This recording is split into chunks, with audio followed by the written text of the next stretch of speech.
સિકોતર અંબે જય જય પ્રજાપતિ. ચાનો કરંટ લાગ્યો એવું મને લાગી રહ્યું છે. અત્રે ઉપસ્થિત પ્રજાપતિ યુવા સંગઠનના સર્વે મારા સાથીદાર મિત્રો તથા સાણંદના તથા સોયલાના ઉપસ્થિત દરેક ભાઈઓ તથા બહેનોને મારા કોટી કોટી વંદન. સમૂહ લગ્ન પહેલી જ મીટિંગ હતી ત્યારે હું સાણંદની અંદર આવેલો. ફર્સ્ટ મીટિંગ આ જગ્યા ઉપર થયેલી, પછી વચ્ચે એક વર્ષ ગેપ પડી ગઈ અને પછી ત્રીજું વર્ષ પાછું મીટિંગ થઈ. એટલે હવે મહેરબાની કરી મારી નર્મ વિનંતી છે કે ગેપ ના પાડશો, આપણો સંબંધ ઓછા ના થાય એવી અપેક્ષા રાખું છું. કારણ કે જો વચ્ચે ગેપ પડશે તો પછી અમને ઓળખતા ભૂલી જઈશું અમે કે ભાઈ તમે અમને ઓળખતા ભૂલી જશો, એટલે ગેપ ના પાડશો.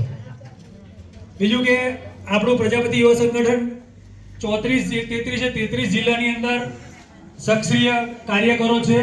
33 જિલ્લાની અંદર આપણા બ્રોડકાસ્ટના ગ્રુપ બનાવેલા છે. 33 જિલ્લાની અંદર કંઈ પણ કામકાજ હોય, ગમે તે જિલ્લાનું હોય, તો તમે અંદર મેસેજ એક મૂકશો તો એ જિલ્લાની અંદર પહોંચી જશે. કોઈ પણ તકલીફ હોય કોઈ પણ જિલ્લાની, એવું નહીં કે આપણે અમદાવાદ જિલ્લા પૂરતું જ છે, દરેક જિલ્લાની અંદર આપણું બ્રોડકાસ્ટ ફરજ છે. અને ગામ વાઇઝ ગ્રુપ બનાવેલા છે. સાણંદનું ગ્રુપ, અમદાવાદ જિલ્લો ગ્રુપ, આણંદ ગ્રુપ, દાહોદ જિલ્લો ગ્રુપ, દરેક ગ્રુપ આપણા બનાવેલા છે. બધાને મારી વિનંતી કે બધા અંદર એડમિટ થાય.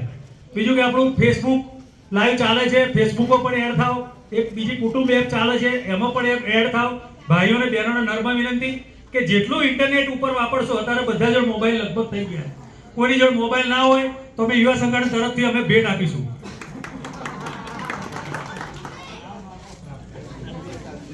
પણ ના હોય બને જ નહીં મોબાઈલ, તો લગભગ બધા લેડીઝ જોડે મોબાઈલ હશે, જેન્ટ્સ જોડે પણ હશે, અને એન્ડ્રોઈડ ફોન જ હોય. એટલે ખાલી એક બટનથી, તમારા બટનથી 150 થી 200 જણ 250 જણનું બ્રોડકાસ્ટ બને. એટલે બધાને તો કઈ નહીં, તમારા ગ્રુપમાં ફેરવો તો બી અમારો પ્રચાર વિચાર થશે. અમારું સંગઠન એક હાથે તાલી પડતી નથી. હમણાં થર્મલની અંદર અમે મીટિંગ કરી, પછી હમણાં વિસલપુરની અંદર આખો વરિયા પ્રજાપતિ સમાજ 125 ગામનો ગોળ છે, એ પણ આપણામાં જોડાયો. એવા હરીશભાઈનો પણ ખૂબ ખૂબ ધન્યવાદ આપું છું કે અમને વરિયા પ્રજાપતિ સમાજ એ આપણને સપોર્ટ કરવા માંડ્યો.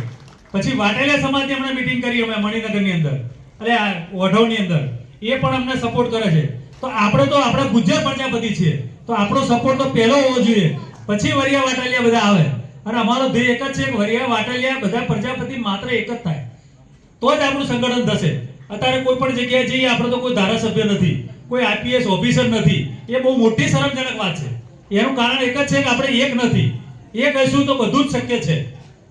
આજે અમે ગાંધીનગર ટિકિટ લેવા ગયા, બધા પેલાનું બાપે, પેલાનું બાપે, કોઈને ટિકિટ મળી નહીં, એક પણ ટિકિટ ના મળી. એ બહુ મોટી શરમજનક વાત છે એમ. એટલે અમારો ધ્યેય એક જ છે કે બધા સંગઠન એક થાય તો જ આ શક્ય છે. તાલુકાની અંદર ટિકિટ મળતી હોય તો તાલુકાની લો, પક્ષ સાથે કોઈ નિસ્બત નથી. આપણે માત્ર પ્રજાપતિ હોવો જોઈએ. આજે રતિલાલભાઈ રિટાયર થયા પીએસઆઈ, તો આપણે એમનું ગમે તેવું કામ હોય એમના હિસાબે આપણું કામ થઈ શકશે. પણ ક્યારે થાય? એ પીઆઈ હતા તો થાય. એ રીતે આપણો કોઈ પણ કાર્યમાં પંચાયતની અંદર હોય, તાલુકાની અંદર હોય, જિલ્લાની અંદર હોય, ગમે એની અંદર ગમે તે રીતે ઝંપલાવો, ફોર્મ ભરો. ભાજપનું નામ મળે તો કોંગ્રેસનું પણ ભરો, તો આપણે આગળ આવીશું. એમ તો ખબર પડશે કે જીત થાય કે હાર થાય. અને આપણે સંગઠનનું સપોર્ટ ફૂલ રહેશે, રાજકીય ક્ષેત્રે પણ સપોર્ટ રહેશે. દરેક કામની અંદર સંગઠન તમારી જોડે જ છે અને કાયમ જોડે રહેશે એવી અમે અપેક્ષા રાખીએ. બીજું કે 21/4 રોજ આપણા પ્રથમ સમૂહ લગ્ન, કોરસ લગ્ન, જે ગુજરાતમાં પહેલીવાર રાત્રિના લગ્ન, એવા અમે પ્રજાપતિ યુવા સંગઠને એટલું બધું બીડું ઝડપાયેલું. બધા ના પાડતા હતા કે રાતના લગ્ન ના થાય, ઝઘડા થશે, કોઈ દારૂ પીને આવશે, પણ નિર્વિઘ્ન 2 સમૂહ લગ્ન પૂરા થયા. અને આ ત્રીજો સમૂહ લગ્ન નું આયોજન તમારા બધાના વડીલોના અને યુવાનોના આશીર્વાદથી થઈ રહ્યું છે. તો 21/4/24 રોજ, રવિવારના રોજ સવારથી બધા હાજરી આપશો એવી અપેક્ષા અમે રાખીએ છીએ. બીજું કે તન મન ધનથી તમે બધા સેવા આપો છો અને આપતા રહેશો એવી પણ અપેક્ષા રાખીએ છીએ. બીજું કે 21/4 રોજ સવારથી જ ત્યાં આગળ માળવા મુહૂર્ત છે, દીપકભાઈ જે રીતે વાત કરી એ રીતે બપોરે ગ્રહ શાંતિ છે, અને ત્યાં આગળ લાઈવ ખમણનો નાસ્તો 24 કલાક. રાત્રે સમૂહ લગ્ન નહીં પતે ત્યાં સુધી તમારે વાડીની બહાર નીકળવાની જરૂર નહીં પડે. એની પણ અમે તકેદારી આપીએ છીએ. ઘણા વિચારતા હોય કે તે વાડીમાં જઈશું, નાસ્તો ક્યાં કરીશું, ચા પાણી કઈ કરીશું, તો એ પણ તમારે શંકાનું સ્થાન નથી.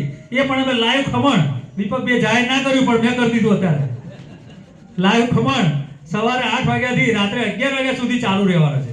એટલે અચૂકથી ઘરે લોક મારી પોતાની દીકરી પરણાવો છો એ રીતે સર્વે પધારશો. બીજું કે મારા રતિલાલ કાકાને નમ્ર વિનંતી કે સાણંદ તાલુકાની અંદર, સાણંદની અંદરથી નિમણૂકો કરે, નવી નિમણૂક કરી અને દરેકનો હોદ્દા આપે એવી અપેક્ષા રાખું છું. અસ્તુ.